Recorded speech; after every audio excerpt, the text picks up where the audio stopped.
So for a sunburst pattern, you want to first find the middle of your paper. And this is a 12 by 12 square. So with your ruler, just on one side, you're going to come in 6 inches, make a tiny little mark, and then go the other side and line it up. Here's my mark right here. So I'm lining up my ruler, going perpendicular to the direction I was just at. And here's my other dot. Here's the 6-inch mark. So this is my mark, the middle right here. So you can go ahead and erase that other little mark and start on your middle.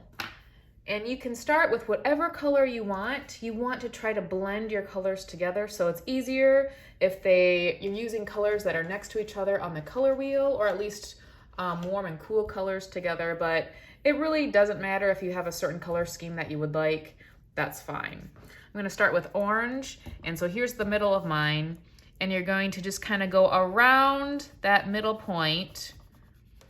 You're not drawing a circle and filling it in. You wanna see some of those lines. You're gonna go all the way around, and you wanna see not a solid ring, but those little lines that are gonna blend into your next color. So I'm gonna go from orange to red.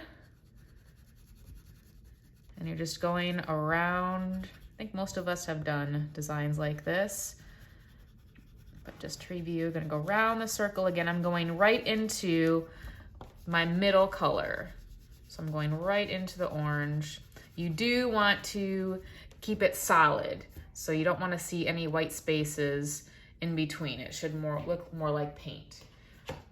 And then I think I'm gonna go right to, I have this kind of a violet color here, or red violet color. And it's okay if you start to lose your circle a little bit. It's kind of hard after each color if you want to step back and see if you want to even out some areas if it's really lopsided, but if it starts to go lopsided, it's not a big deal. But you do want to try to cover in most of the white space.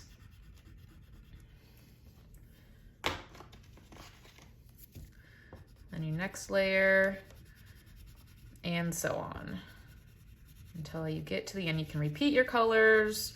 If you wanted to use just like, say I wanted to use these 4 colors and keep repeating them, you have that option. That's fine, you can do that.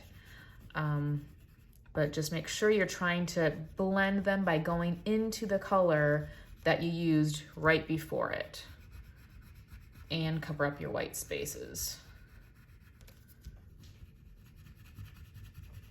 And you don't want your rings too big. You want to see lots of different color transitions. So even if you don't use very many colors, like I said, if you just use 4, but you still want to repeat those 4 colors. So don't have a big section this big. You want to keep it about that size, all the way to the edges.